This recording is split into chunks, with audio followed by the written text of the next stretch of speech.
Bonjour à toi, aujourd'hui vidéo spéciale avant de continuer sur celles qui sont en cours, trucs et astuces de coach pour passer l'année 2021 en douceur, et bien une vidéo de décryptage sur lequel je suis tombée et qui m'a fait passer par plein de sentiments différents. J'ai pensé au vu du titre que cette vidéo, eh bien elle allait m'apprendre certaines choses.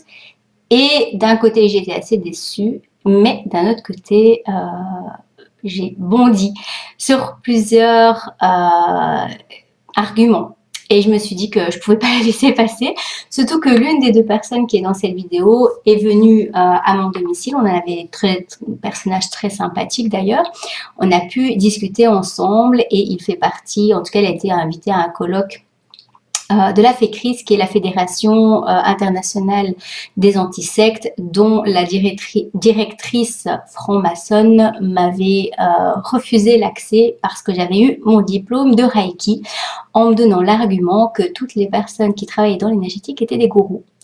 Voilà, donc c'était assez humoristique, surtout que les francs-maçons sont extrêmement dans l'ésotérisme et que la personne qui m'avait fait connaître là, eh bien c'était mon mentor au niveau d'énergie, mais eux ne le savaient pas.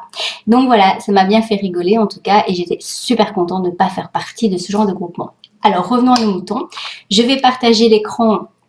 Donc, on va écouter toute la vidéo. Donc, la vidéo, elle dure 27 minutes. Donc, forcément, ça va être plus long. C'est possible que je la fasse en 2 fois aussi. Je ne sais pas encore. En tout cas, on va écouter et puis je vais faire mes commentaires. Je vais peut-être pas expliquer toutes les choses qui seraient intéressantes pour pas être dans 3 heures de décodage. Mais en tout cas, les principales pour pouvoir voir ce qui se joue dans l'inversion des choses qui est en train de se passer au niveau de la manipulation. Je trouve ça extraordinaire. Voilà, nous sommes dans une époque merveilleuse au niveau du décryptage de la manipulation si on a travaillé le côté émotionnel et qu'on est sorti de l'emprise. Voilà, donc je vais partager la vidéo dans son ensemble pour rester dans le contexte parce que finalement quand on coupe, des fois on n'a pas trop le choix au niveau du temps, mais quand on coupe des séquences, c'est aussi un peu manipulateur parce que finalement on sort du contexte. Donc je laisse la vidéo dans son ensemble.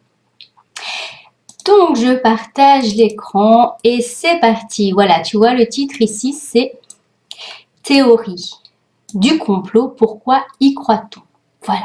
Je suis ravie de vous retrouver pour Libre Ensemble, votre rendez-vous de la laïcité. Les attentats du 11 septembre, une invention. Les vaccins contre le Covid, une manière de nous implanter une puce dans le corps pour nous surveiller. Et cette pandémie, finalement, ce n'est qu'un canular lancé par les élites financières ou les Illuminati pour dominer le monde et nous manipuler. Voici quelques-unes des théories du complot les plus répandues aujourd'hui, des théories qui circulent allègrement sur les réseaux sociaux et dont la propagation s'est accélérée ces derniers mois dans le contexte de la pandémie. Alors, première réflexion de ma part, c'est justement, ce que je trouve dommage, c'est que ça n'a pas été quelque chose de factuel, puisqu'on est déjà parti dans tout ce qui est théorie du complot, donc on est quand même déjà plus dans de l'analyse, mais dans du jugement. On aurait pu dire quelque chose d'autre comme les croyances que les personnes ont envers ce qui se passe en ce moment, qui aurait été, à mon sens, beaucoup plus neutre. De plus, on est sur une chaîne ici laïque et donc, de nouveau, on est dans quelque chose qui a une couleur au niveau des croyances. Et je t'encourage d'ailleurs à faire des recherches sur... de faire des recherches sur le pourquoi de cette laïcité-là. Qu'est-ce qui se cache derrière? D'où viennent ces théories du complot? Pourquoi y croit-on finalement? Ou en tout cas, est-on tenté d'y croire par moment? Et comment lutter face à ces théories du complot? Nous allons en discuter aujourd'hui avec nos 2 invités. Alors déjà, bonjour. Alors ça, c'est génial parce qu'ici, elle a dit comment lutter.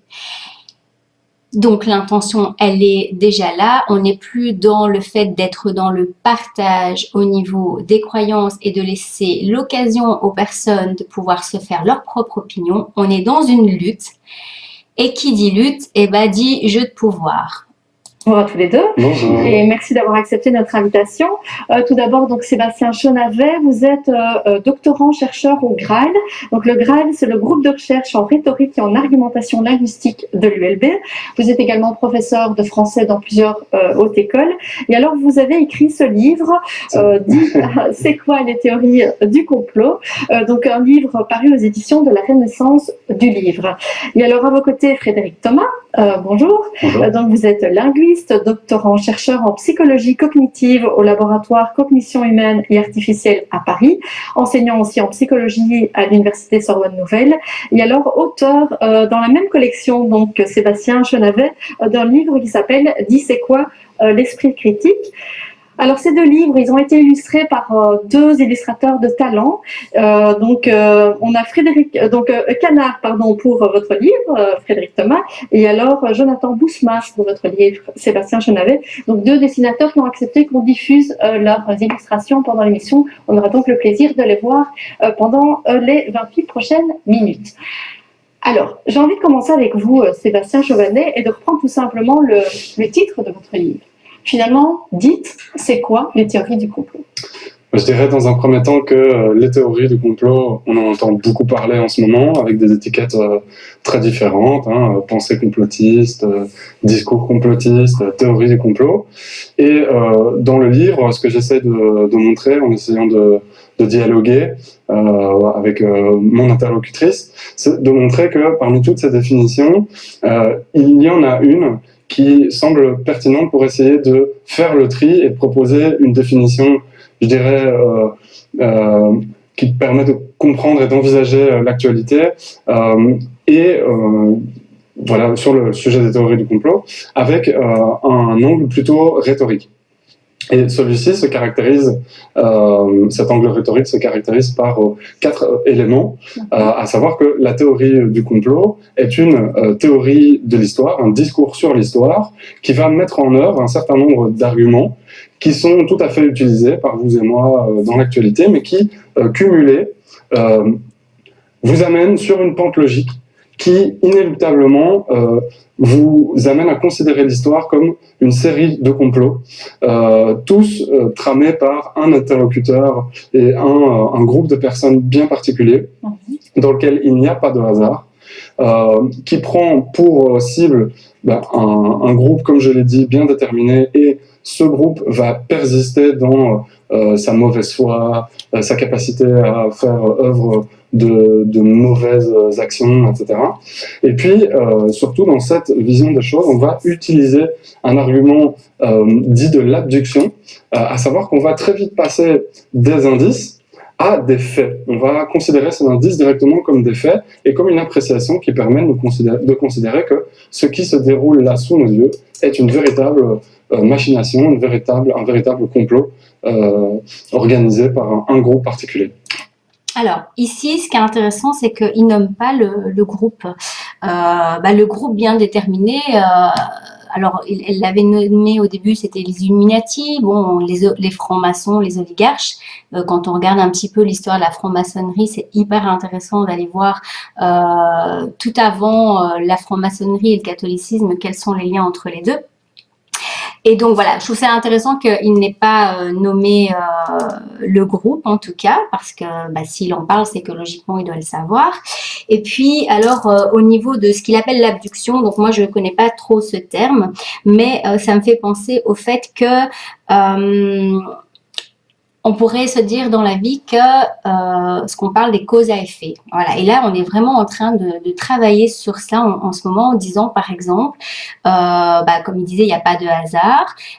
Donc, on va faire une généralité par rapport à une manière de penser qui, effectivement, ne peut pas fonctionner sur tout. Dans le sens où on nous dit en ce moment, eh bien que pour les vaccins, s'il y a une personne, il y a un article de journal, il faudrait que je retombe dessus qui en parle, que si une personne décède juste après avoir été vaccinée, il ne faudra pas en déduire que cela est dû au vaccin. Donc on est en train de ne plus être, de dire aux gens qu'en fait les causes à effet, c'est pas quelque chose qui fonctionne. Or, c'est quelque chose qui fait quand même partie de la cohérence humaine, même si on ne peut pas tout mettre sur les causes à effet directement et qu'il faut bien sûr développer son sens critique et aller chercher toutes les possibilités qui pourraient être derrière. Parce que forcément, si on pense que quelque chose est comme ça, on va pas avoir cette critique d'aller vérifier s'il n'y a pas une autre possibilité par rapport à cela. Alors, il parle aussi par rapport aux indices qui deviennent des faits.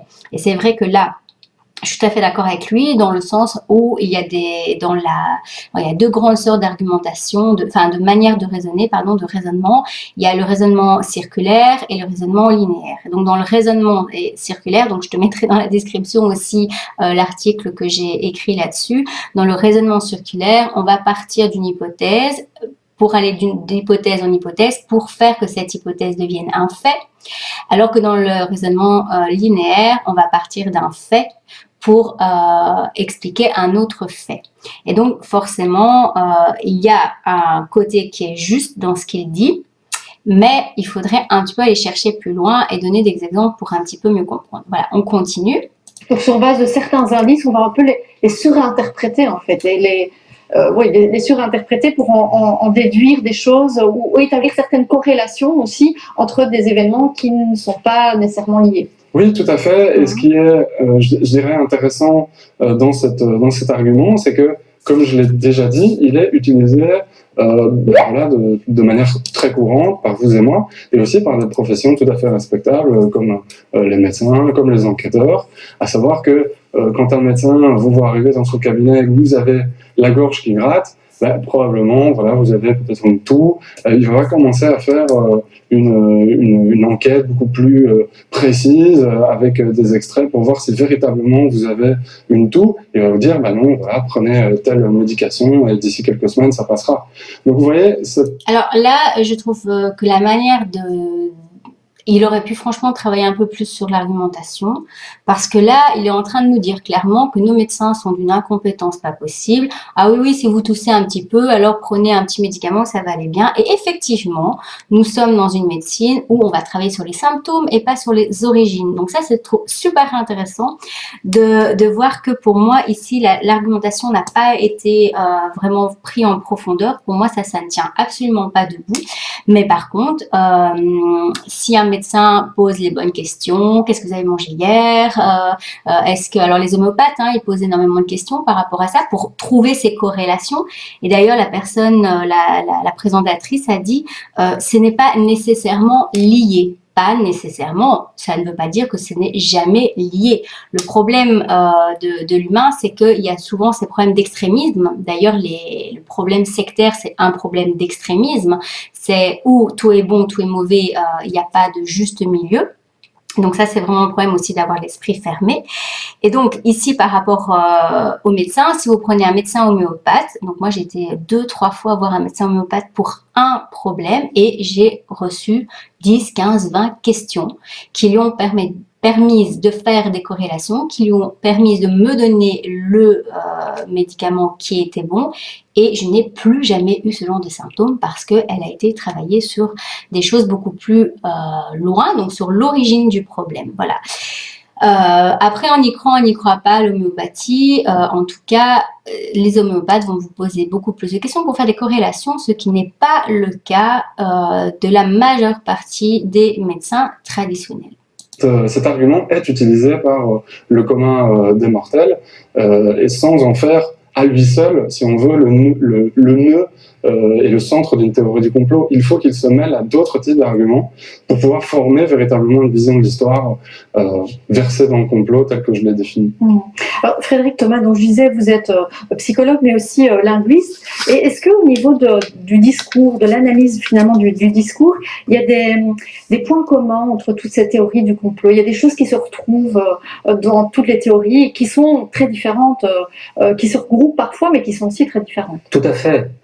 Les théories du complot, en fait, sont absolument éclatées. On peut parler d'une espèce de galaxie de théories du complot qui ne se connectent pas forcément. On a des complots contre des grandes organisations politiques qui tireraient les ficelles dans les coulisses, mais on a aussi l'invasion des reptiliens, par exemple, qui est l'arrivée d'une civilisation extraterrestre pour gouverner par la suite.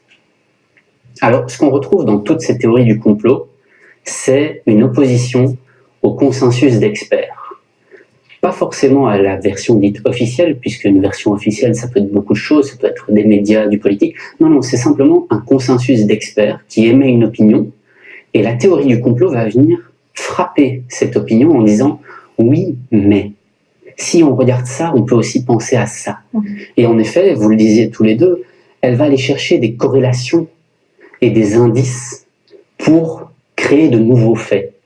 C'est l'histoire en rhétorique du faisceau indiciaire. C'est la meilleure hypothèse possible et plausible à la fin qui gagne. Et donc, ils vont chercher toutes ces corrélations pour arriver au final à cette hypothèse dite complotiste contre un consensus d'experts et qui va par ailleurs activer ce qu'on appelle un biais de confirmation des hypothèses dans lequel on tombe très facilement, qui nous dit que lorsque on voit des indices qui confirment ce que nous pensons, nous aurons davantage tendance à leur accorder du crédit que s'ils viennent contrer notre pensée initiale. Alors ici, c'est super intéressant ce qui est dit parce que, effectivement, c'est juste, hein. Ce qu'on appelle un biais cognitif, c'est-à-dire que si on va rechercher quelque chose par rapport à une croyance qu'on a, on va voir ce qui confirme et on va pas, même en le lisant, on peut ne pas voir, ne pas comprendre l'inverse. Sauf que, on va en parler plus tard, au niveau de la théorie, des théories du complot, alors c'est vrai qu'il y en a plusieurs, les personnes qui croient à l'invasion des extraterrestres, c'est pas tout le monde, donc là, il a pris quelque chose qui était extrémiste, pour souvent, c'est une manière aussi de discréditer ce que les gens disent, parce que forcément, dans toute vérité, entre guillemets, ou réalité, il y a toujours des dérives, et donc, il y a des personnes qui vont voir les complots d'une manière ou d'une autre, et donc celui qui dit qu'il n'y a pas de complot, qui regarde dans les entreprises, le harcèlement, comment se met en place tout ce qui est harcèlement, et puis il viendra me dire qu'effectivement les complots ne fonctionnent pas par rapport à la définition même du dictionnaire. Donc voilà, je trouve que ça, il y a déjà ce côté-là où on va dans l'invasion des extraterrestres, qui n'est pas ce que la majeure partie des personnes pensent. Et puis, alors l'autre partie où il parle de la confirmation, eh bien, j'ai envie de dire, mais oui, évidemment, mais c'est vrai des deux côtés, puisque là, il parle du consensus d'experts. Mais quels experts? Est-ce qu'on a été voir si ces experts étaient vraiment des personnes compétentes, qui n'avaient pas d'intérêt? Parce que là, au niveau des intérêts, il faudrait peut-être aussi en parler. Et donc, dans le jeu de pouvoir, quand moi, j'ai un intérêt derrière, je suis aussi biaisée dans mes prises de décision. Le conflit d'intérêts, c'est vraiment quelque chose que tout le monde devrait connaître. Et bizarrement, dans les entreprises, dans les gouvernements, eh bien, on se rend compte que là, en ce moment, les conflits d'intérêts, on fait vraiment... en fait, on n'en a rien à faire et qu'il y a énormément de conflits d'intérêts, si ce n'est pas quasiment. Ça, c'est un fait. Quand vous avez une personne qui va prôner la vaccination, qui a des actions dans l'entreprise qui vaccine, si on me dit qu'il n'y a pas de conflit d'intérêts, je pense qu'il faudrait vraiment revoir nos acquis. D'ailleurs, le problème, c'est que la majeure partie des personnes n'ont pas d'acquis, de fondements solides au niveau de leur capacité de raisonner et de faire des corrélations. Et donc, les corrélations, c'est aussi les liens qu'on fait par rapport à quelque chose qu'on sait et vers quelque chose d'autre. C'est quand même quelque chose qu'on apprend aussi à l'école.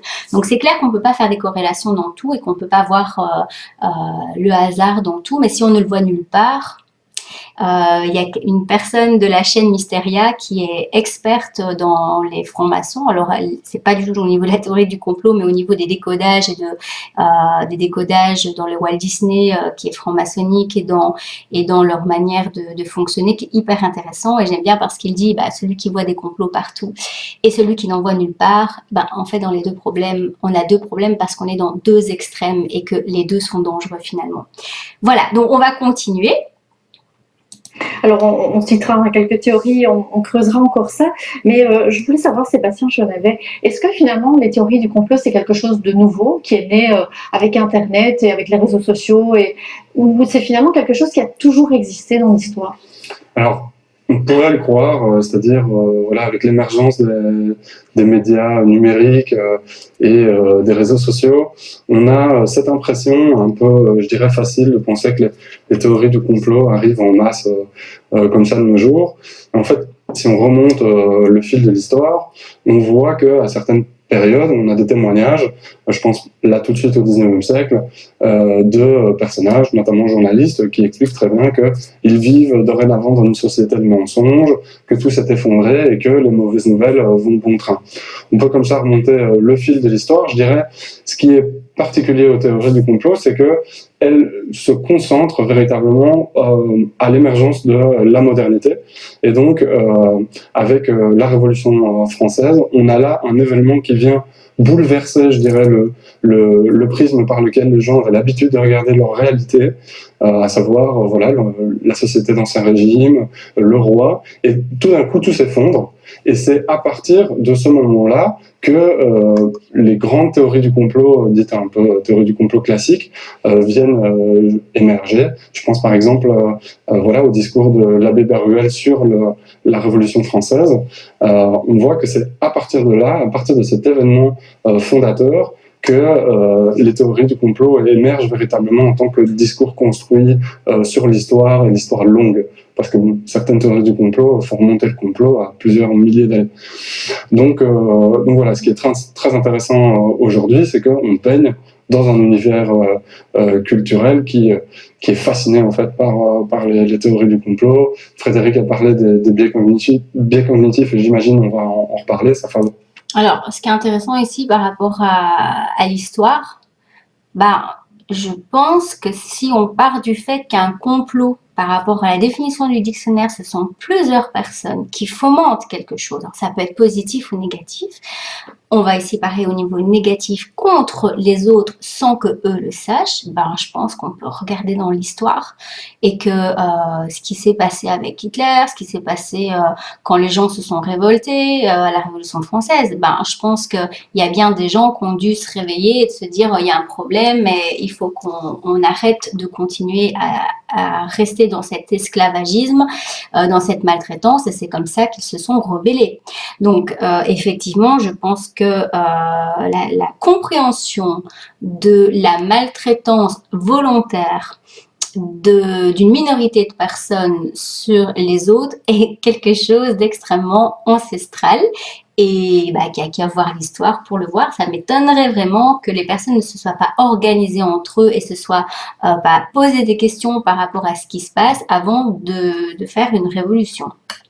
Alors, on continue. On valorise évidemment cela. Et c'est très intéressant de voir la production culturelle, que ce soit le cinéma, bande dessinée, les jeux, dans lesquels les théories du complot sont le nœud de l'histoire et sont même favorisées, leur production favorisée par les spectateurs ou les joueurs. Oui, et on voit, évidemment, Internet a permis à ces théories de se répandre et d'être diffusées. Est-ce que quand même les périodes de crise telles qu'on le vit aujourd'hui, est-ce que ce sont des périodes propices au développement de ces théories du complot? Tout à fait, tout à fait. Sébastien le disait, c'est avec le bouleversement que naît le complot. La Révolution française est l'exemple typique pour ça, mais on voit que des événements comme le 11 septembre, qui sont un bouleversement absolu, on se souvient tous de ce qu'on faisait le 11 septembre, amènent des théories du complot derrière. On a des éléments comme l'élection de Trump. Alors ici, pour le 11 septembre, j'adore cette date, entre guillemets, parce que non seulement c'est ma date de naissance et la date du décès de ma grand-mère, donc je l'adore, entre guillemets, j'ai appris à la transcender, mais ce que je trouve très marrant, c'est que des experts scientifiques nous fassent croire qu'un avion peut démolir une tour jumelle comme ça. C'est vraiment une grande première dans l'histoire. Et donc, oui, il y a un bouleversement et donc les personnes, est-ce que c'est pas quelque chose de sain que lorsqu'il y a un chaos, les gens, ils cherchent à comprendre ce qui se passe dans leur vie. Pourquoi il y a ce chaos et effectivement, de chercher à comprendre en restant dans une recherche, ça c'est quelque chose qui va ouvrir l'esprit. Par contre, chercher à comprendre en se disant que hop, il y a quelques éléments, quelques indices, donc on a la vérité absolue, ça c'est extrêmement dangereux. Et donc c'est vrai que dans cet extrémisme, les personnes qui croient que tout est complot partout peuvent rentrer dans une forme de paranoïa. Mais les personnes qui pensent qu'il n'y a aucun complot nulle part et que tout ce que nos experts disent, tout ce que nos gouvernements disent, bah, ça veut dire que soit tu crois qu'on est au pays des bisounours, soit en fait, ils pensent que le mensonge, ça n'existe pas. Voilà. Qui a bouleversé le monde entier, ils se sont demandé comment est-ce que c'était possible. Et on a en effet des théories du complot qui naissent une fois que le bouleversement ne peut être assimilé correctement, entre guillemets. La mort de Diana. En fait, c'est trop, voilà, exactement. La mort de Diana, ça a choqué une quantité astronomique de gens, et beaucoup ont donc cru à la théorie officielle, mais d'autres se sont dit c'est pas possible, il doit y avoir autre chose qui a causé le décès de la princesse Diana. Alors ça, j'adore. Là, comment il a dit, l'explication officielle. Donc ça voudrait dire que lorsqu'une personne dit parce qu'elle est une autorité dit quelque chose, elle ne peut absolument pas mentir. Donc la version officielle est en fait ici, selon ce qu'on nous dit, en fait c'est la vérité. C'est tout à fait le discours des sectes jusque-là. Donc on ne peut pas remettre en doute en fait la version officielle. Moi je trouve que c'est vachement sain que des gens cherchent à comprendre s'il n'y a pas quelque chose derrière. Mais des fois il y a quelque chose et des fois il n'y a pas quelque chose. Et c'est aussi accepter quand il n'y a peut-être pas quelque chose et qu'on s'est peut-être fait des idées. Mais en même temps, c'est quand même super intéressant de se rappeler qu'en tant qu'humain, on a tous cette possibilité de se faire des films, entre guillemets. Quand il arrive quelque chose, on va se faire des films pour chercher à comprendre, c'est tout à fait sain. Et puis, en fait, c'est après, en regardant si ce que nous pensons va coller en fait à la réalité, qui vont nous permettre de sortir ça. Donc là, je parle par exemple aux gens qui sont des manipulateurs pervers narcissiques. Ils vont commencer à se dire mais finalement, est-ce que c'est pas quelqu'un qui est manipulateur? Est-ce que c'est pas quelqu'un qui n'a pas d'empathie envers moi? Est-ce que c'est pas quelqu'un qui est menteur? Donc il va se faire des films.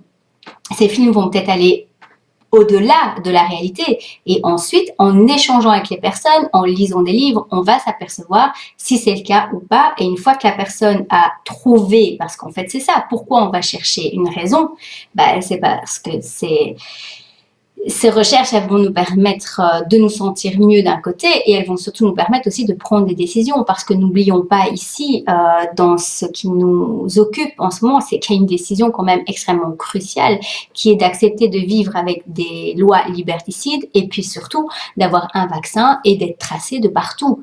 Donc, que les personnes soient en recherche de questionnement, mon Dieu, c'est très sain, ce sont des gens responsables qui ont bien compris que comprendre ce qui se passe derrière vont leur permettre de prendre des bonnes décisions. Et là, c'est dommage qu'on n'a pas parlé justement de pourquoi ces théories du complot existent dans le sens où est-ce que cela influe notre manière de vivre pour nous aussi et dans la suite de la société. Et donc là, on rentre dans l'analyse de photographie, l'analyse des piliers du tunnel qui étaient déjà apparemment préparés pour, etc. La mort de Michael Jackson, même problème. On a le décès d'une star reconnue internationalement sans savoir comment celle-ci est décédée. Fatalement, ce bouleversement implique une quête de sens. Je permettrais juste sur cette notion de bouleversement qui est essentielle. Alors ici, j'adore en fait les mouvements de tête. Je connais ça très bien. Quand il y a deux personnes, parce qu'en fait, tu vas voir qu'à la fin de la vidéo, Frédéric Thomas dit un truc que j'adore. D'ailleurs, je lui ai laissé un message sur LinkedIn, j'ai pas eu de réponse. C'est vraiment, on voit ce hochement de tête par rapport à oui, on est vraiment dans le bon. Il y a vraiment une volonté de convaincre et qui est certainement due à une intention super positive parce que quand on pense que les gens se trompent, nous, on est là pour leur montrer le bon chemin. Donc voilà. Mais le côté corporel de oui, on est en train de dire des choses sur lesquelles on est tous les deux d'accord, montre qu'il quand même, il n'y a pas cette richesse d'avoir un avis opposé. Voilà. Dans la compréhension du phénomène théorie de complot, finalement les bouleversements, ça peut toucher évidemment tout le monde. Et c'est une des choses que je dis aussi dans le livre, c'est que il n'y a pas d'un côté le monde des gens raisonnables qui se présentent aux diverses personnes de la société, et puis d'un autre côté les méchants complotistes qui imaginent toutes sortes de complots. En fait, dès qu'on est touché par un bouleversement, et c'est très intéressant que vous ayez parlé de l'élection de Donald Trump. Eh bien, on est susceptible, on a cette, je dirais, cette capacité, cette faculté psychologique, mentale, logique et argumentative en nous d'amener une théorie du complot pour expliquer ce bouleversement. My God!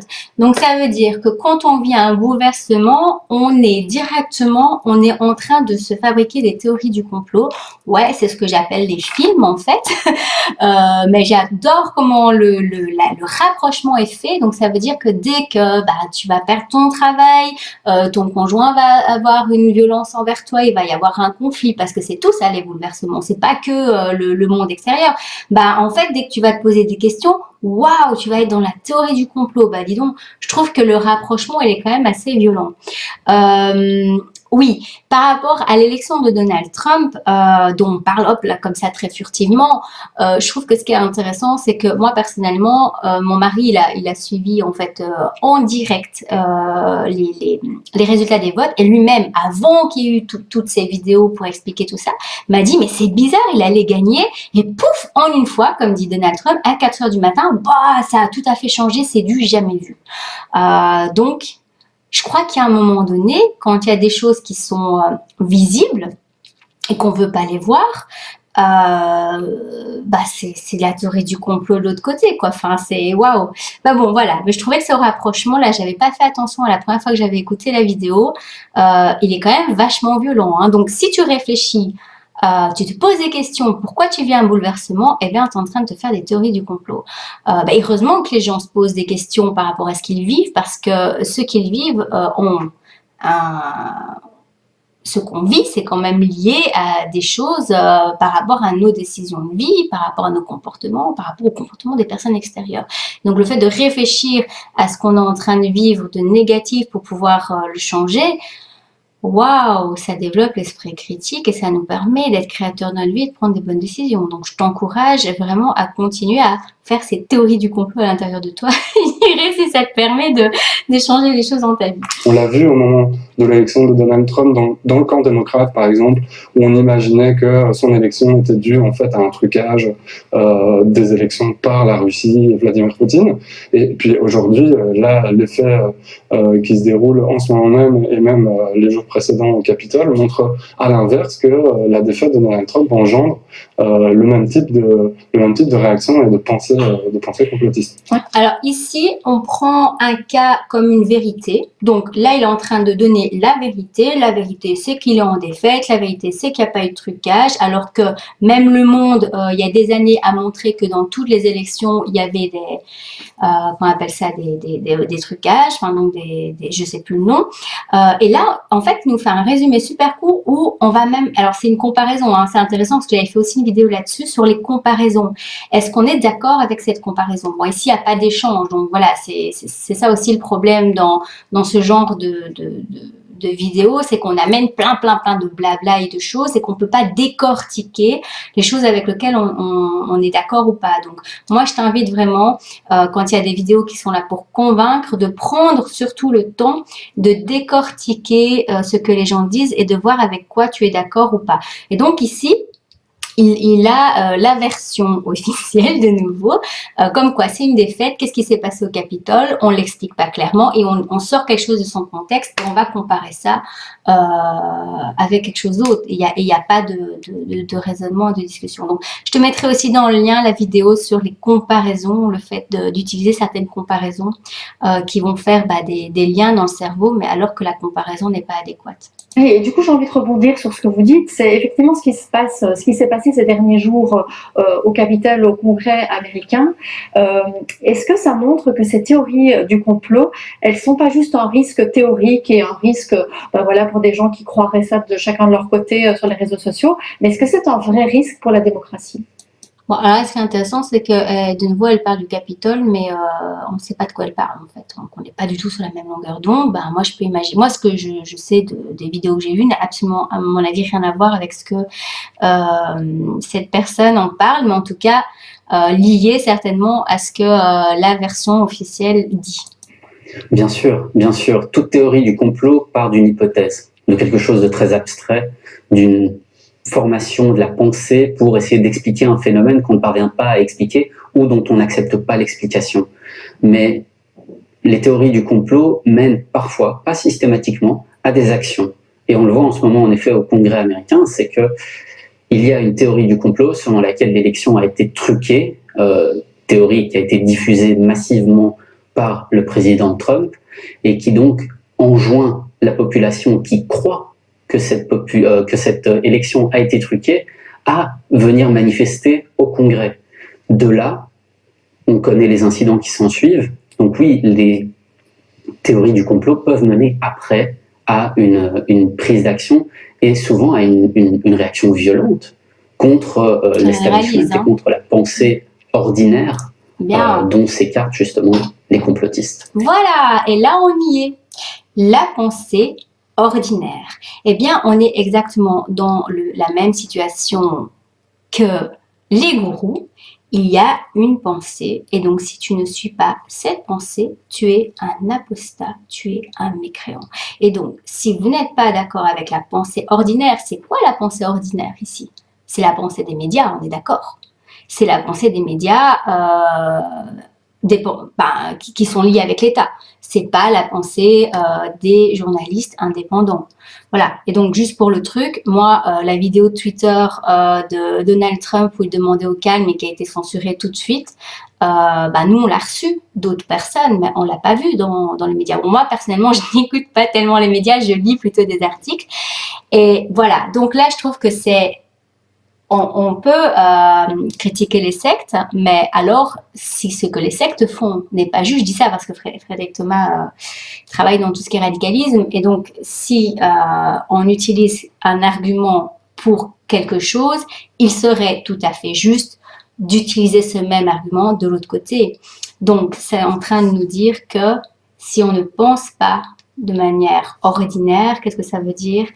Eh bien, on est de côté de la théorie du complot. Or, je connais beaucoup de personnes qui ne croient absolument pas aux reptiliens, qui sont pro-vaccins, qu'on fait tous les vaccins possibles et imaginables, qui sont avec des médecins traditionnels et qui là se posent énormément de questions et qui ne croient plus ce que les médias disent, parce que là, ils se disent qu'il y a un truc bizarre avec les vaccins et ils commencent à chercher. Voilà, donc sur ce, on va continuer la vidéo. Mais voilà, étant sortie d'une secte, j'ai l'impression que c'est exactement le même discours, quoi. Donc voilà, on n'a pas le droit de penser autrement que ce que les médias disent, sinon on est directement mis dans les complotistes et donc on n'a pas le droit au doute. Et là, je suis vraiment étonnée que dans cette vidéo, on ne parle pas dans l'esprit critique de la place qu'on doit avoir au doute, parce qu'en fait, quand tu fais donc eux ils parlent de théorie du complot, moi je parle de se faire des films. Quand tu te fais des films, comme dit Frédéric Thomas, tu pars d'une hypothèse parce que tu veux comprendre, et donc les scientifiques fonctionnent de la même manière. Ils vont dire, je pense qu'en mettant cette molécule avec celle-là, ça pourrait marcher. Ils vont tester et ils vont voir si ça va fonctionner ou pas. Je pense qu'en faisant ça, on pourrait arriver à ça. Donc on va partir d'une hypothèse et puis on va aller la vérifier. Et donc si on ne peut pas partir d'une hypothèse, on part de quoi? On ne se pose pas de questions et on continue. Donc, on est obligé, dans certains cas, de partir d'une hypothèse parce que dans d'autres cas, ce sont des faits. Ce sont des faits où on voit noir sur blanc qu'il y a quelque chose qui vont nous amener à aller chercher d'autres faits. Et là aussi, on peut d'un fait partir dans d'autres hypothèses. Donc voilà, je trouve qu'il y a un côté assez réducteur de on part d'une hypothèse, non, pas spécialement, on peut partir d'un fait. Comme par exemple, moi, quand je suis sortie des Témoins de Jéhovah, moi, je suis partie dans un de mes faits, parce que après, ce sont nos faits à nous, vérifiables pour nous aussi, qui ont la même valeur. Moi, le fait que j'ai constaté, c'est qu'il n'y avait pas l'amour dans lequel il prenait lorsque il y a eu les problèmes qu'on a vécus au sein des Témoins de Jéhovah. Et un des faits qui m'a fait le plus réagir, c'est quand ils ont mis mon mari dehors alors que celui-ci n'avait pas fait sa lettre. Normalement, il faut faire une lettre pour dire qu'on se démet des Témoins de Jéhovah, et je le savais qu'il n'avait pas fait sa lettre puisque je vivais avec lui et qu'il avait été convoqué par des anciens. Donc pour moi, c'était un fait, comme quoi les Témoins de Jéhovah ne respectent pas leurs propres règles. Et donc de ce fait, j'ai commencé à me faire plein d'hypothèses et à me poser plein de questions, et ensuite il y a des hypothèses qui étaient justes et des hypothèses qui étaient fausses. Alors, on continue. Alors, on a déjà répondu en partie, mais finalement, pourquoi on y croit? Pourquoi, en tout cas, on est tenté d'y croire, pourquoi certains y croient vraiment, pourquoi ces théories du complot nous séduisent autant? Alors, il y a plein de facteurs qui permettent d'expliquer ça. Le premier dont on parlait tout à l'heure, ce sont ces bouleversements qui peuvent nous arriver et qui peuvent arriver dans l'histoire en général et qui nécessitent parfois une explication différente que celle qui est proposée par les médias officiels ou par un consensus d'experts. Mais il y a aussi notre capacité, notre besoin de sens, tout simplement. On a besoin de comprendre ce qu'il se passe.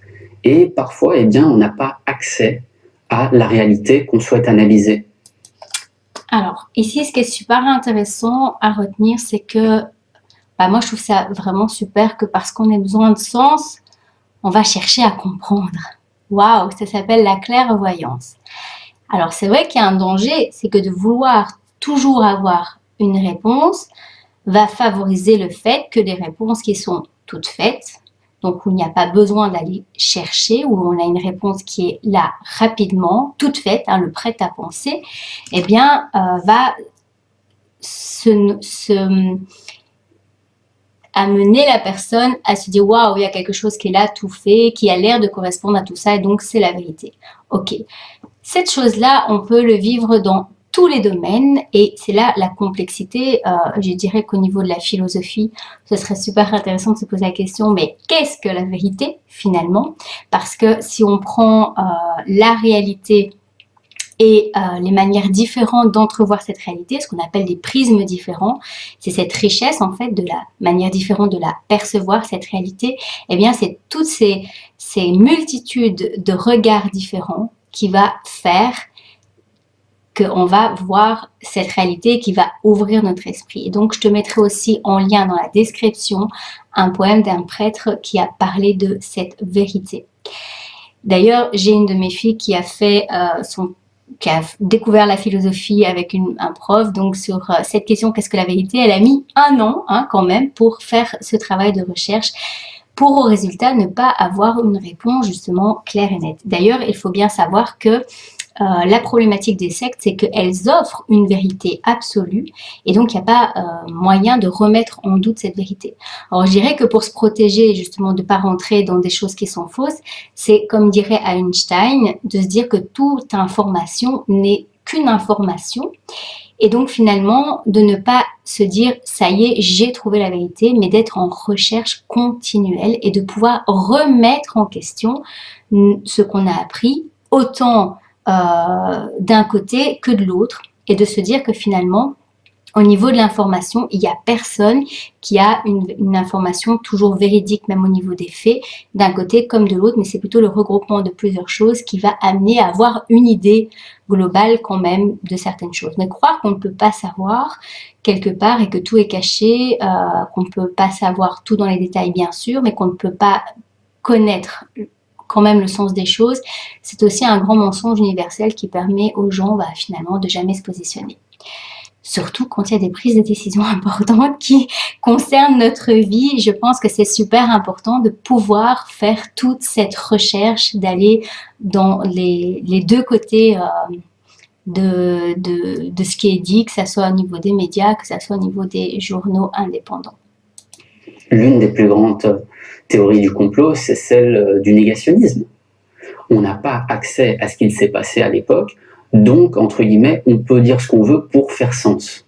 Ce qui est une erreur cruciale, puisque ça néglige tout l'aspect scientifique de l'histoire et des domaines qui se sont penchés dessus. Donc, c'est une quête de sens, c'est un besoin de sens chez l'être humain. Et puis, pour ceux qui ne cherchent pas forcément le sens, mais qui ont l'intérêt pour l'explication de certains phénomènes, il y a la curiosité qui nous amène à certaines théories et l'absence d'esprit critique, ou en tout cas d'un outillage de vérification qui nous pousse du coup à croire la première information venue et donc potentiellement une théorie du complot. Ah, et pourtant la première information venue, en général au niveau de la pensée ordinaire, n'est-ce pas les médias, le gouvernement, plutôt que la théorie du complot. Donc, encore une fois, il ne faut pas inverser les rôles. Et la théorie du complot peut être, ce qui est en général pas la première information venue, puisqu'on va dépiauter les autres informations reçues. Donc, en général, c'est plutôt la deuxième information. Mais en fait, la première information reçue, elle peut être d'un côté comme elle peut être de l'autre. Et donc, l'esprit critique, c'est cette capacité de se remettre en question tant l'un que l'autre. Et là, c'est clair qu'on va travailler sur notre ego. Parce que, en fait, reconnaître qu'on s'est trompé, c'est toujours le problème. Alors, je voulais revenir aussi sur le fait que oui, il y a des choses dans notre histoire ou dans l'histoire qu'on n'a pas accès. Et donc, le fait de se dire qu'il est possible que ce soit cette chose-là ou cette chose-là, eh bien, ça permet de ne pas être dans des vérités absolues, ça permet de rester dans un sens critique, justement, et de garder les choses en général comme des croyances. Maintenant, et c'est tout à fait ce qui se passe dans la spiritualité, hein, une fois qu'un gourou va vous dire oui, les vies antérieures existent, c'est comme ça et tu dois y croire, il y a un danger. Parce qu'en fait, ce qui est important, c'est d'être à la recherche de sa propre vérité et que ça soit quelque chose qui nous convienne et qui nous fasse du bien et qu'on puisse continuer en fait à évoluer. Donc, si on se fige d'un côté comme de l'autre, eh bien en fait, on s'empêche de pouvoir évoluer et donc de pouvoir remettre en question les choses qu'on avait pensé être vraies.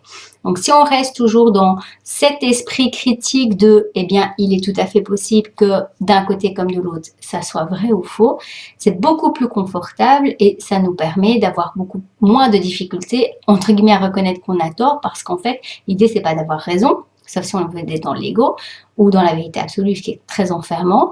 L'idée, c'est plutôt d'être en recherche de quête, de sens finalement. Et donc là, ça devient un voyage beaucoup plus intéressant que d'être figé, hein, parce qu'en fait, dans la vie, rien n'est figé, tout est mouvement. Ça, c'est une des lois de la vie. Hein.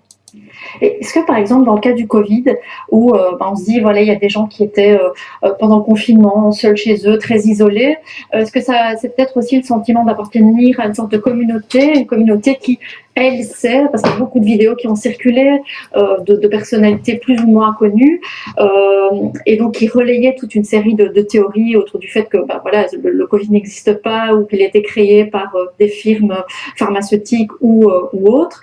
Et donc est-ce qu'il y a ce sentiment aussi de voilà nous on est cette communauté qui sait et on se sent peut-être valorisé aussi de savoir alors que d'autres ne savent pas tout ça. Alors, je ne sais pas s'il y a une opposition par rapport à ceux qui ne savent pas, entre guillemets, qui n'ont pas cette vérité révélée face à eux, mais je sais qu'il y a une cohésion entre les personnes. Et en effet, quand on était en confinement Covid et que les premières théories du complot ont commencé à affluer, les groupes sur les réseaux sociaux se sont... Bon, alors déjà, les premières théories du complot, ça ne vient pas du confinement et du Covid. Ce sont des choses, si tu regardes dans le blog, je te mettrai de nouveau la description, les accords de Toronto, et bien en fait, c'est en train de se passer maintenant, alors pas dans la forme, mais dans l'intention des oligarches qui veulent, qui ont des plans, donc des intentions envers le peuple, tout ce qui est 5G, tout ça, c'est des choses qui ont été dénoncées il y a des dizaines d'années. Hein. C'est pas un truc nouveau. D'ailleurs, ils l'ont dit, certains disent que les problèmes du complot, c'est un groupe, hein, pour reprendre ce qu'ils avaient dit, un groupe de personnes, hein, pour pas reprendre le mot clair d'une certaine communauté qui fait ça depuis très longtemps. Donc, il y a des personnes qui avaient ce doute en disant bah voilà il y a des choses qui me viennent mais je ne vois rien et qui maintenant en voyant les choses ont fait cette corrélation de bah oui effectivement ce qu'on m'avait dit avant se révèle juste. Donc c'est pas quelque chose de nouveau qui date du confinement, hein, non, c'est moi dès quand je suis sortie des témoins de Jéhovah, donc il y a 8 ans, il y avait déjà des choses quand j'étais témoin de Jéhovah qui étaient écrites. On parlait de hologrammes, de choses comme ça, de choses qui existent maintenant. Donc si on regarde un peu dans l'ancien, ce que nous on avait reçu comme info et de ce qui s'est passé, ça correspond. Et il y a des choses que nous on connaît en tout cas comme théorie entre guillemets depuis plus de 8 ans. Hein. Très très vite créé et énormément de gens se sont retrouvés dessus à vouloir confirmer leurs croyances. Alors, par rapport à ce qu'il disait avant, ce besoin de communauté, en fait, c'est quoi? Alors, il y a le besoin d'appartenance que tout humain a, qui commence par la famille et qui, lorsque cette personne n'est pas reconnue dans sa famille et appréciée telle qu'elle est, bah, elle va s'orienter vers d'autres communautés. communauté sectaire, communauté entrepreneuriale, enfin voilà, ce besoin d'être sur la même longueur d'onde avec des humains qui partagent les mêmes opinions, c'est tout à fait, donc tout ce qui est groupe et collectif, ça fait vraiment partie de l'humain. Et donc moi je dirais plutôt l'inverse, de mon expérience, les personnes qui voyaient les choses différemment et qui disaient dans leur famille, mais moi le vaccin que je sens arriver, parce qu'en fait le vaccin, les gens de la théorie du complot en ont parlé bien avant qu'il arrive, donc ça se révèle être juste, mais souvent les gens ont la mémoire courte, n'est-ce pas? Eh bien, ces personnes se sont retrouvées seules, et c'est clair que lorsqu'elles ont rencontré d'autres personnes qui partageaient les mêmes opinions, eh bien, en fait, elles ont senti qu'elles étaient soutenues. Après, il va toujours y avoir sur Terre quelqu'un qui aura le même chemin de vie que nous à un certain moment ou à un autre.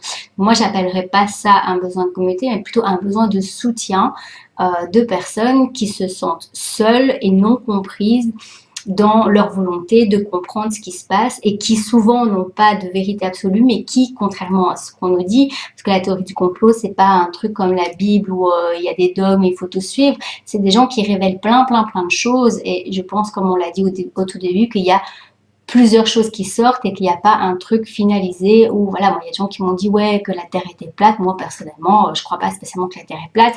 Et il y a des gens qui seront pour...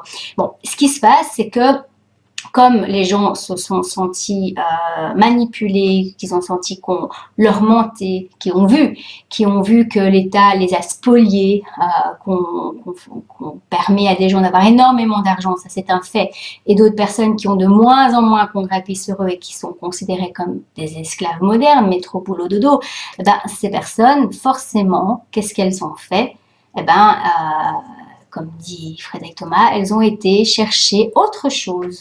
Voilà. Et donc, c'est pour ça qu'il y a des gens aussi qui rentrent dans des sectes, parce que les sectes leur proposent un monde meilleur que celui dans lequel on vit. Donc, ce serait très intéressant aussi de ne pas toujours inverser les rôles et de chercher quelle est la responsabilité du système, si les théories du complot étaient fausses, par rapport à pourquoi elles se tournent vers autre chose. Mais ça, on n'en parle pas, hein, bizarrement. Et c'est ça qui fait du bien. C'est je ne suis pas seul, donc je n'ai pas tort. Je dirais c'est renforcé en plus par ce besoin de croire dont vous avez parlé très bien à l'instant, et qui fait écho et qui accélère le mécanisme de crise en fait de la société que nous connaissons.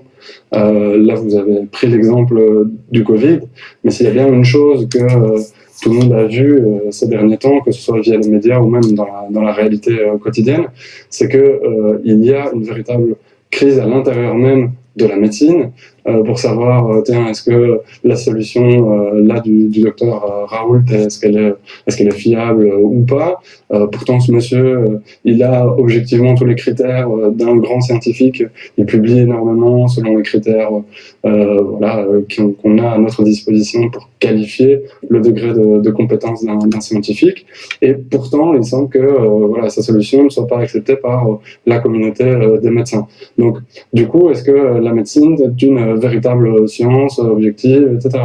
On a la même chose, le même type de crise du point de vue médiatique, puisqu'on a bien vu que voilà, les médias avaient du mal à pouvoir se positionner tant par rapport aux annonces des médecins que par rapport aux annonces des politiques. Et crise politique, parlons-en, là également, on a un système en France et en Belgique politique qui fait que les politiques ont eu du mal à tenir un discours cohérent sur toute la durée de la crise, parce que voilà, la crise est quelque chose face à laquelle on n'a pas l'habitude de travailler. Et... Alors là, ce que je trouve incroyable, et c'est vraiment le discours des gens qui sont dans la manipulation, c'est cette histoire de cohérence. Donc en fait, on est en train de nous dire les personnes, elles sont incompétentes, elles sont ou incompétentes ou menteuses, hein, parce que vous pouvez regarder des vidéos qui ont été faites sur les ministres et les experts français qui disent non, non, le masque, il ne faut pas le mettre, après oui, il faut le mettre. En gros, ils ne savent rien, donc c'est de l'incompétence. Ou c'est fait exprès, et donc là c'est du mensonge avec des intentions négatives, mais dans les deux cas, il y a une déresponsabilisation de dire bah oui en fait c'est comme ça, mais voilà on n'y peut rien, on ne prend pas nos responsabilités. Alors, ça me fait vraiment penser, en fait, les gourous dans les sectes, qu'est-ce qu'ils font? Ils vous disent que vous devez faire quelque chose que eux font tout à fait différemment. Et ils vous disent que si vous voulez critiquer en disant « mais c'est bizarre, tu me demandes de pas travailler temps plein, mais toi tu travailles temps plein, et donc pourquoi tu me dis que servir Dieu, c'est ça, et toi tu fais l'inverse. Ah non, mais là tu critiques, ça c'est pas bien. » Et donc en fait, on est en train de dire que nous, on n'a pas le droit de dire à l'autorité ce qu'elle est, donc soit une menteuse, soit une personne qui est incohérente. Et alors, ce qui est vraiment génial, parce que l'incohérence, c'est quand même la base en manipulation pour voir si une personne est authentique ou menteuse, c'est voir le pourcentage de choses qu'elle dit et de choses qu'elle fait en cohérence avec ce qu'elle dit. Sinon, c'est un menteur.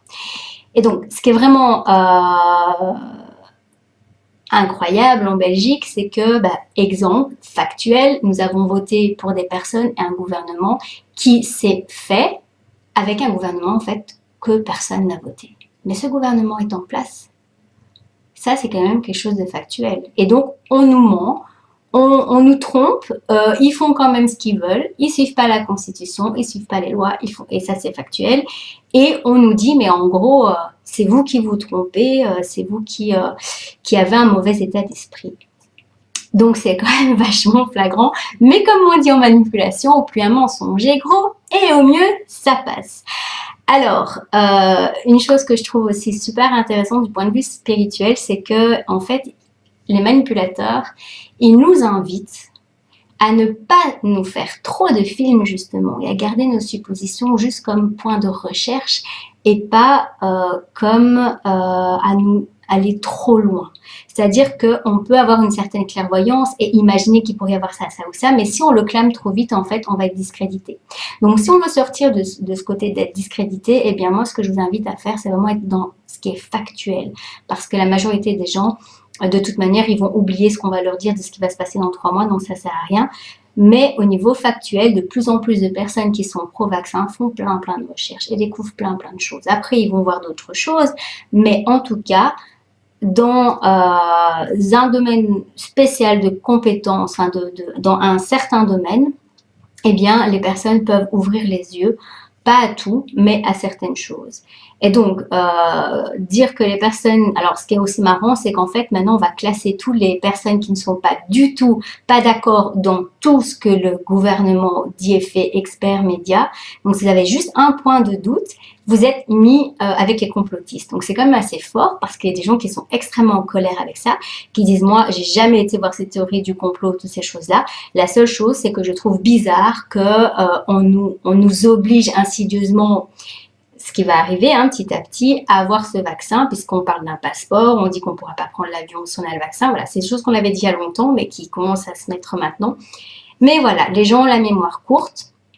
Et donc, invitation, restons dans le moment présent et factuel pour ne pas se perdre dans des choses qui sont hypothétiques, effectivement, et donc pas vérifiables pour l'instant. En plus, c'est rajouté à ça, je dirais, une difficulté à percevoir la responsabilité des différents acteurs, chacun voilà, étant d'accord pour dire que la responsabilité devait aller à quelqu'un d'autre que lui. Et donc, finalement, le cafouillage un peu qu'il y a eu à certains moments dans la crise renforce ce déficit de confiance envers les autorités et du coup renforce... Bien évidemment, et on voit donc que sur ces facultés, je dirais, humaines qu'on a chacun et ces dispositions qu'on a chacun à penser par mécanisme de l'abduction, raisonnement indiciaire, absence d'hasard. Bon, là, ici, c'est génial parce qu'il est en train de dire un truc à personne qui comprend. Enfin, voilà, c'est top. Dans l'histoire, vient se greffer en fait une crise qui est bien plus large dans nos sociétés, une crise politique, rationnelle, médiatique, voilà, qui aboutissent à ce constat qu'on observe aujourd'hui. Donc, je dirais, par rapport à ces discours, voilà, je dirais, il faut éviter le discours culpabilisant, systématique sur les méchants complotistes qui voient tout d'un mauvais œil. Mais non, il faut essayer de comprendre ce que ça dit en fait de notre époque et des crises qui la traversent. Oui, donc ça veut dire qu'on est tous aussi prédisposés entre guillemets à être complotistes. On est tous à risque. Je sais pas si on... Alors, ce que je trouve ça génial, c'est qu'on n'a absolument pas défini ce qu'est un complotiste. Moi, j'aimerais bien qu'on le définisse parce qu'on utilise de nouveau des mots tout faits qui ont quand même été inventés il n'y a pas longtemps. Et donc, c'est quoi être un complotiste? Est-ce que c'est croire à la théorie du complot ou c'est avoir des doutes sur les intentions du gouvernement et se poser des questions? Ce serait intéressant que je pense que c'est quand même la base que eux se positionnent par rapport à ce qu'ils cachent derrière ce mot, qui est une étiquette. Hein. Alors j'aime bien parce que la personne, elle parle de discours culpabilisants. J'ai l'impression que de nouveau, on a inversé le rôle parce qu'en fait, c'est plutôt les gens qui se posent des questions qu'on culpabilise plus que l'inverse. Hein. Vous utilisez ça, ce terme-là. C'est le terme à la mode. Tout à fait. Alors, justement, maintenant, du coup, comment lutter finalement face à ces théories? On le redit, comment lutter? Alors, quand une personne, moi j'aime bien utiliser l'exemple des rumeurs. Quand il y a des rumeurs, c'est parce qu'en fait il y a un manque de communication. Donc il y a une communication qui est faussée, voilà. Et donc on lutte pas contre des rumeurs. Ben, on exprime la vérité et on écoute pourquoi les gens n'ont pas confiance et puis on fait ce qu'il faut pour que les gens aient confiance. Donc on travaille sur soi. Non, ici, on peut lutter contre les théories du complot. Et alors, en plus, ce qui est très comique, c'est qu'au niveau de la loi Newton, on va en reparler juste après, bah, en plus, on lutte quelque chose et en plus, on le renforce. Donc, moi, quelque part, moi, ça me fait bien rigoler. Donc, voilà, lutter contre la théorie du complot. Et du complot, parce que, bon, elles existent, on sait qu'elles sont là, on sait qu'elles se répandent très largement, notamment sur les réseaux sociaux, que ça circule et on le voit nous-mêmes dans des amis sur les réseaux sociaux, on se dit mais enfin pourquoi ils partagent ça, donc ça nous étonne même parfois. Alors ça c'est génial, j'ai l'impression d'entendre une personne dans une secte qui sait que les personnes extérieures sont dans le faux. Parce que toutes les sectes vont dire, nous, on est dans la vérité absolue, et donc tous les autres sont des mécréants, sont des gens qui sont sur le mauvais chemin. Et donc là, on est en train de dire, bah, en fait, moi, j'ai raison. Et quand je vois les autres personnes faire autrement, eh bien, elles ont tort. Et donc, il faut que je les ramène sur le droit chemin. Voilà, c'est tout à fait le discours d'une personne qui est dans une secte et qui a un esprit. Donc, je te rappelle que l'esprit sectaire, c'est un esprit fermé et ce sont des personnes qui croient que tout ce qu'elles pensent sont vrais et qui ne se remettent pas en question. Alors, comment on lutte face à ça? Qu'est-ce qu'on peut mettre en place?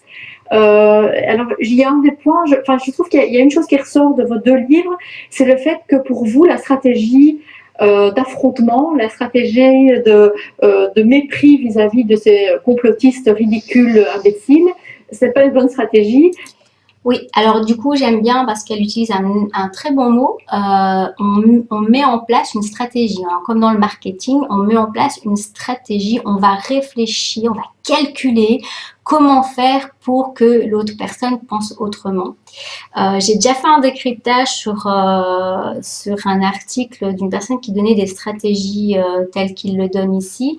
Moi, je suis désolée, mais toutes les stratégies parce que stratégie, c'est de nouveau un mot où on peut utiliser les deux sens. Hein. Ça peut être le chemin le plus court pour arriver à un résultat. Et ça peut être aussi un chemin sinueux pour arriver à un résultat. Et le chemin sinueux à ce niveau-là, au niveau relationnel, c'est clairement un calcul.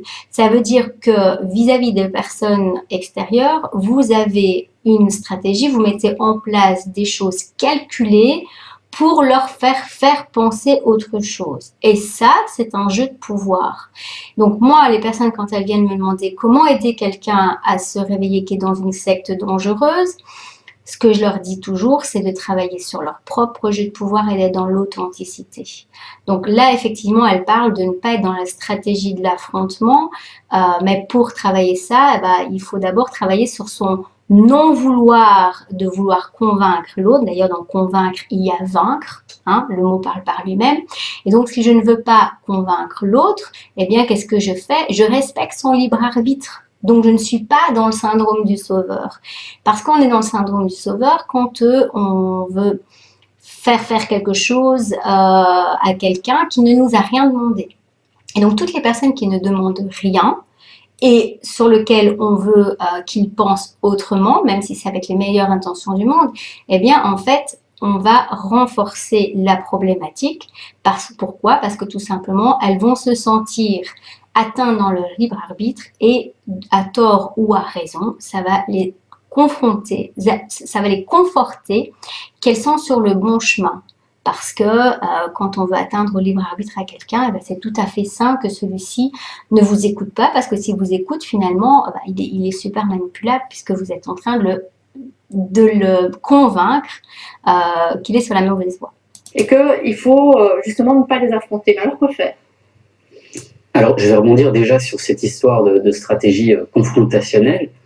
En effet, ce n'est pas la bonne stratégie. En tout cas, c'est ce que les études sur le sujet nous mènent à penser, c'est que lorsqu'on va rencontrer une personne qui est victime d'un biais cognitif ou qui a une pensée complotiste, lorsqu'on va la confronter brutalement en lui disant « ce n'est pas ça, tu as tort », elle va avoir tendance à avoir un effet boomerang et donc à revenir plus encore à l'aise dans sa propre pensée. Oui, donc ça, en fait, c'est comme je viens de l'expliquer, c'est la loi de Newton, n'est-ce pas? Réaction, action amène une réaction. Et donc, ce qui est intéressant, c'est qu'ici, on parle de victime. Eh bien oui, s'il y a une victime, il y a un sauveur. Et donc là, je t'encourage à aller voir sur le lien de la description le triangle de Karpman. Eh bien, en fait, tant que tu es dans cette imagination que l'autre personne est une victime, ça veut dire que toi, tu n'es pas une victime. Donc, ça veut dire que tu es plus haut que lui. Donc, ça veut dire que tu es soit un sauveur, soit un persécuteur. Puisque dans ce triangle de Karpman, finalement, eh bien, la victime, sauveur, persécuteur, ils vont tourner ensemble et ils vont changer de rôle. Et donc, une victime qui n'a rien demandé, eh bien, c'est pas un sauveur, c'est un persécuteur qui va arriver. Donc, comme elle va se sentir persécutée, eh bien, c'est tout à fait normal qu'elle ne ressente pas cette personne comme ayant de la bienveillance envers elle. Donc, on risque de conforter la pensée de l'autre en voulant la nier, ce qui est quand même un concept assez incroyable. Oui, alors ce concept, en plus de la loi de Newton, il a été exprimé, et c'est le précurseur, je suis désolée, il faut quand même le rappeler, de Jean-Jacques Crèvecoeur, qui est dans les gens étiquetés de la théorie du complot. Il a fait un super bouquin sur les jeux de pouvoir où il a expliqué comment tout ça se passait. Et de ce bouquin qui date de plusieurs dizaines d'années, d'autres personnes ont continué à suivre ces recherches. Donc, c'est quand même intéressant de rappeler d'où viennent les choses aussi. Hein. Et j'en parle dans le livre, beaucoup de médias ont adopté la stratégie du débunkage, donc qui est de la destruction de ces fake news et autres théories complotistes, en utilisant le mot non, virgule, nanana. Et en utilisant ce non, il y a une culpabilité qui s'installe chez le lecteur qui a cru à cette information en disant « franchement, je suis débile ». Alors, en fait, ce débunkage, j'en ai vu quelques-uns et j'ai pas trouvé qu'il y avait des choses factuelles. C'est non parce que c'est comme ci ou c'est comme ça. Et donc, il n'y a pas toujours de moyen de vérifier ce non. Et au-delà de la culpabilisation, que je n'ai pas du tout l'impression que ce soit cette émotion-là qui est vécue par les gens, mais plutôt de l'infantilisation. Donc, il n'y a pas d'argument pour convaincre. On dirait un parent qui dit « non, c'est pas comme ça, c'est comme ça parce que je l'ai décidé ainsi ». Et donc, il n'y a pas de travail, de raisonnement dans le partage. Il y a une volonté d'amener sa manière de voir. Et c'est ce qu'on voit quand on fait des posts sur Facebook qui sont censurés. Maintenant, ils sont moins censurés. Ils disent « ceci est une fausse information ». Mais voilà, c'est eux qui décident et on n'a pas le droit de penser autrement. Donc moi, j'appelle plutôt ça de l'infantilisation. Les gens qui seraient culpabilisés, de toute manière, je pense pas qu'ils ont été vraiment au fond de l'argumentation pour aller chercher les faits et surtout qu'il y a eu ce partage justement qui fait cette richesse au niveau de l'ouverture de l'esprit. Mais non, il faut arrêter avec cette stratégie de culpabilité et donner les outils aux gens pour s'armer face aux informations.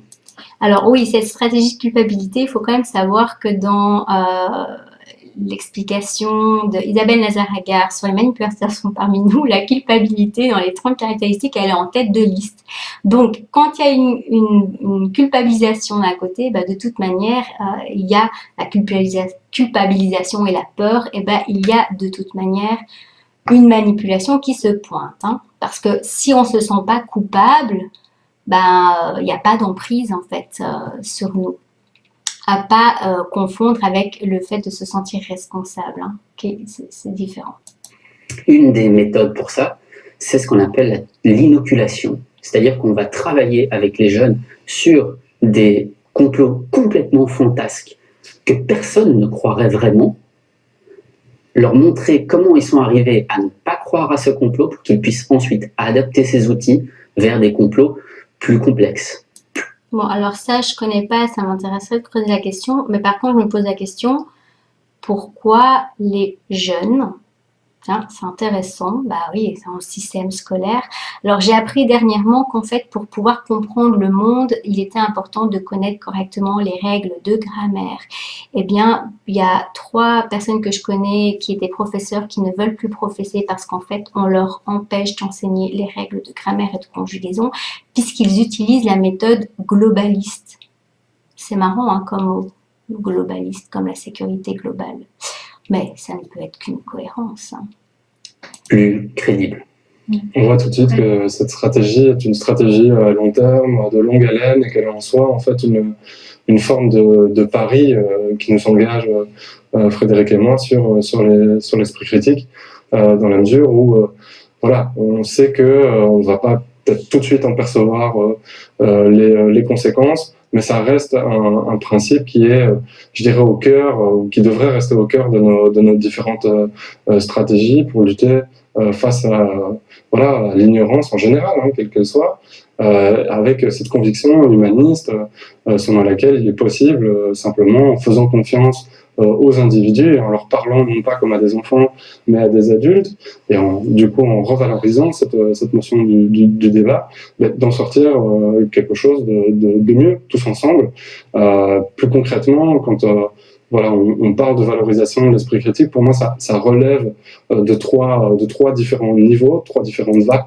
Alors, avant d'écouter ça, je pense que c'est pas très compliqué. Si on avait voulu développer l'esprit critique dans les écoles, ce qui n'est absolument pas le cas, on aurait peut-être intégré la philosophie. On aurait peut-être intégré Socrate, le questionnement. On aurait peut-être laissé la place au doute. Et alors, je suis vraiment curieuse parce que qu'on n'en ait pas parlé. En fait, en même temps, ça m'étonne pas sur le plateau, parce qu'en fait, toutes les personnes qui sont sorties des sectes, qui sont sorties de la manipulation, elles m'ont toutes dit la même chose. C'est le doute, le fait de s'autoriser à avoir le doute et d'aller faire des recherches et d'écouter à l'intérieur d'elles-mêmes qui leur ont permis de sortir de l'emprise. Et là, on ne parle absolument pas du doute, ni de la remise en question. Alors, c'est quoi comme esprit critique? Est-ce que c'est un esprit critique constructif pour soi-même, ou est-ce que c'est juste l'esprit critique par rapport à la théorie du complot? Parce que je pense que l'esprit critique, il faudrait quand même qu'il serve à nos propres intérêts. Voilà. Et alors, j'entends beaucoup le mot stratégie, quoi. Voilà. Stratégie, lutter. Donc, c'est inquiétant, je trouve. Pour reprendre un mot à la mode, voilà. Mais tout d'abord, c'est évidemment parier voilà, sur l'école, je dirais à 2 égards. D'un côté, le renforcement de l'esprit critique des enfants, et ça passe par, qu'on le veuille ou non, une transmission des savoirs qui doit être, voilà, je dirais un peu remise au centre des apprentissages, parce que ça fait un peu voilà, plusieurs années qu'on a tendance à évacuer cette dimension-là des choses, alors qu'elle reste, on le sait, très importante. Oui, mais alors, une transmission du savoir avec un savoir qui est déjà dicté à l'avance, ou comme dans les pédagogies actives qui, eux, développent vraiment l'esprit critique, d'aider les enfants à faire des recherches par eux-mêmes et à se faire leur propre réflexion. Parce que c'est pas du tout la même chose. Hein. Parce que en fait, et Jean-Jacques Crèvecoeur l'a vraiment bien expliqué, et là je vous conseille dans le livre sur l'autonomie, les enfants de l'autonomie, eh bien il explique tout le mécanisme de questionnement qu'on peut poser à l'enfant pour qu'il trouve la solution par lui-même. Et c'est ça en fait.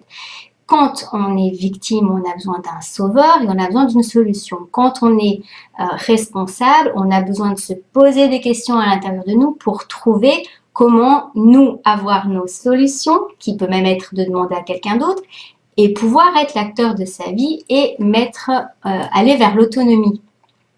Dans un deuxième temps, toujours à l'école, on peut imaginer, et là c'est un peu voilà, ma passion pour la rhétorique qui intervient, mais essayer de redynamiser l'enseignement, que ce soit du français, mais de plein d'autres matières via l'enseignement rhétorique. Et là, je renvoie aux travaux dirigés par Emmanuel Domblon avec Benoît Sens et Lucie de Doncel, qui essaient de bien percevoir comment et quels outils rhétoriques mettre en place avec les élèves pour développer leur esprit critique. Alors, c'est pas très compliqué, hein. Pour pouvoir aider les élèves, les enfants, alors c'est marrant parce qu'on parle tout le temps des jeunes, mais je pense que la société, elle n'est pas faite que des jeunes. On sait que c'est la société de demain et donc nous, on fait ce qu'il faut aussi pour les protéger. Mais développer l'esprit critique, il y a des personnes, alors bien sûr, c'est pas toujours des universitaires, hein, parce que là aussi, on est dans souvent des universitaires qui sont invités, pas des personnes qui sont sur le terrain et qui vivent les choses concrètement. Eh bien, il y a des personnes qui ont fait des ateliers philo dans les écoles à partir de 4 ans. On pose une question, par exemple, pour toi, qu'est-ce que la mort? Et on laisse chaque enfant exprimer comment lui voit les choses et on ne répond à aucune question. On ne donne aucun enseignement. Juste par l'écoute et le partage des autres, eh bien, il y a des réponses, des choses qui vont toucher certaines personnes. Ça, c'est un truc que je pratique, ce que j'appelle moi les ateliers philo en intelligence collective systémique. C'est-à-dire que dans un groupe, on va lancer une question et on va laisser tout le monde parler, mais sans s'interrompre. Et juste, il n'y a personne qui doit se justifier ou dire les choses. Ça va ouvrir l'esprit. Donc, excusez-moi, mais j'aime beaucoup les questions rhétoriques et le questionnement à la Socrate. Et je crois que c'est pas extrêmement compliqué de donner des outils aux enfants. Et dans le développement personnel, il y a énormément d'outils qui existent, comme la méditation, le fait de se questionner, le fait de ressentir son corps, de prendre soin de ses besoins physiologiques, hein, c'est quand même la base, plutôt qu'aller trifouiller dans des trucs super compliqués de rhétorique.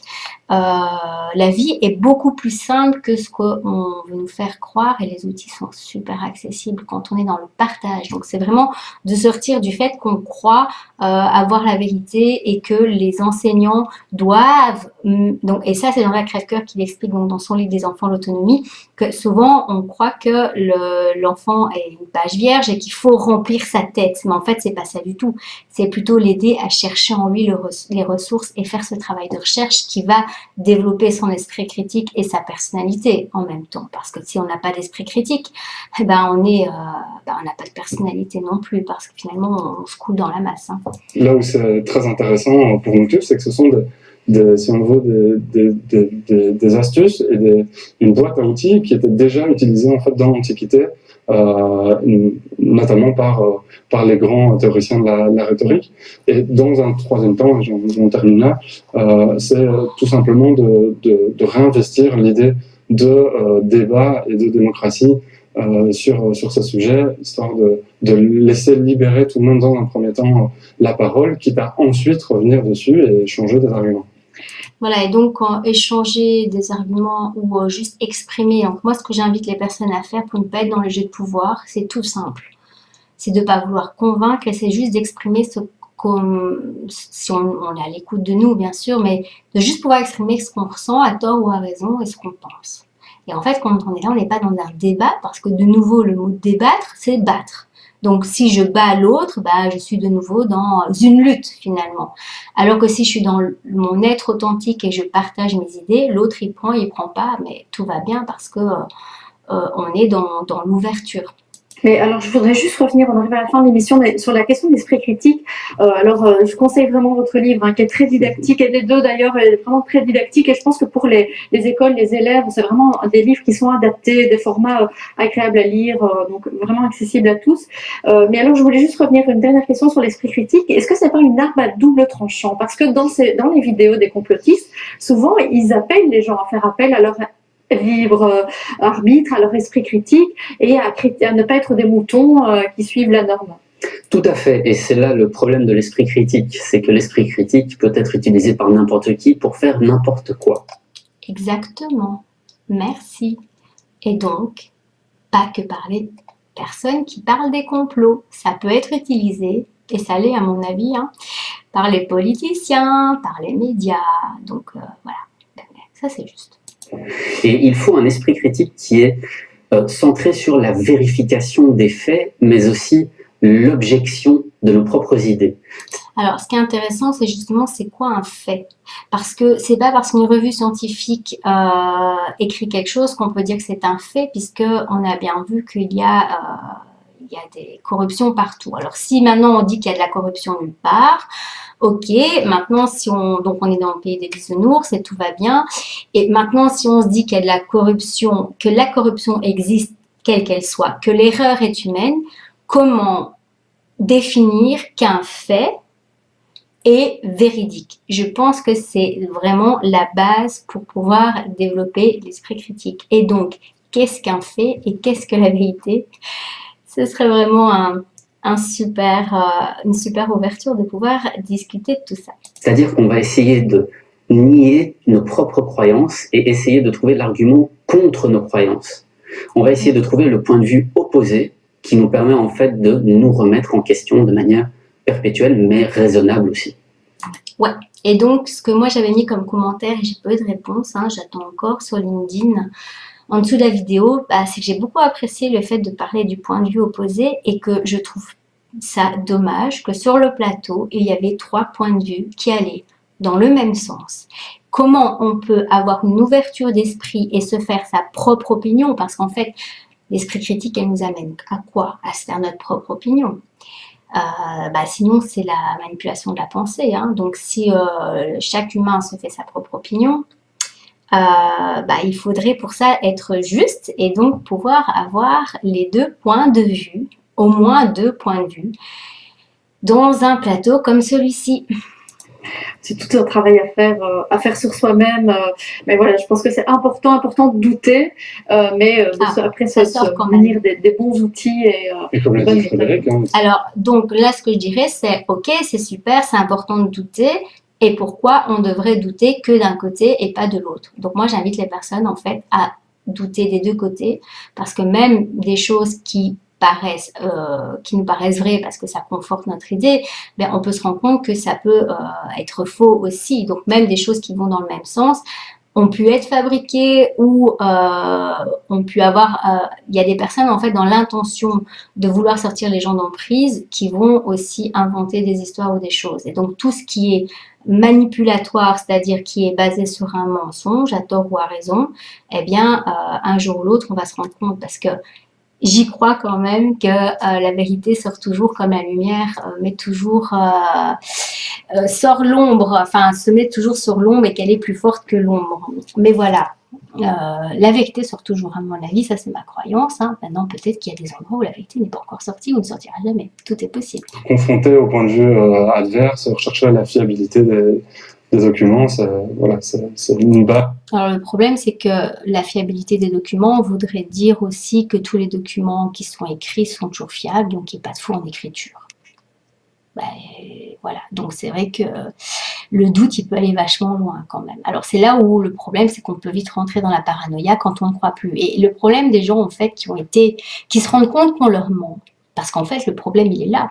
Quand les gens se rendent compte qu'on leur ment, qu'ils sortent d'une grosse emprise ou de parents manipulateurs qui mentent énormément, en fait, ils ne croient plus en ces personnes. Et en fait, il a raison, puisque sa confiance a été abusée.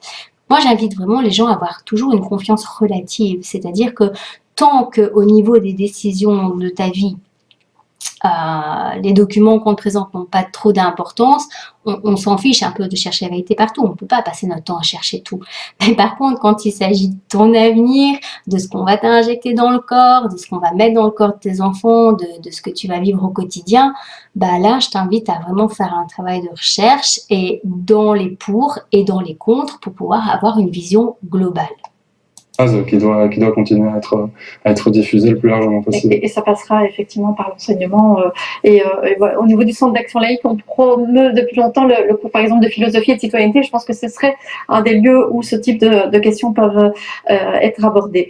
Je rappelle aussi, juste avant de nous quitter, le site du Graal. Donc le Graal, le groupe de recherche dans lequel vous travaillez, groupe de recherche donc sur l'argumentation et la rhétorique de l'ULB, où on peut trouver notamment des boîtes à outils, des choses assez pratiques sur les théorie tout à du fait. complet. Et puis voilà, les chercheurs que j'ai mentionnés, Benoît Sens et Lucie de Doncel, voilà, participent de cela. Emmanuel Tout à Bourdon, fait. effectivement. Et donc, vos deux livres, dit c'est quoi les théories du complot et dit c'est quoi l'esprit critique. Merci vraiment à tous les deux. Merci à vous de nous avoir suivis. Et à très bientôt pour un nouveau rendez-vous de la laïcité. Voilà, donc je t'encourage à continuer à développer ton esprit critique constructif dans les deux sens et d'un côté comme de l'autre. Et puis je te dis à une prochaine vidéo. Ciao, ciao.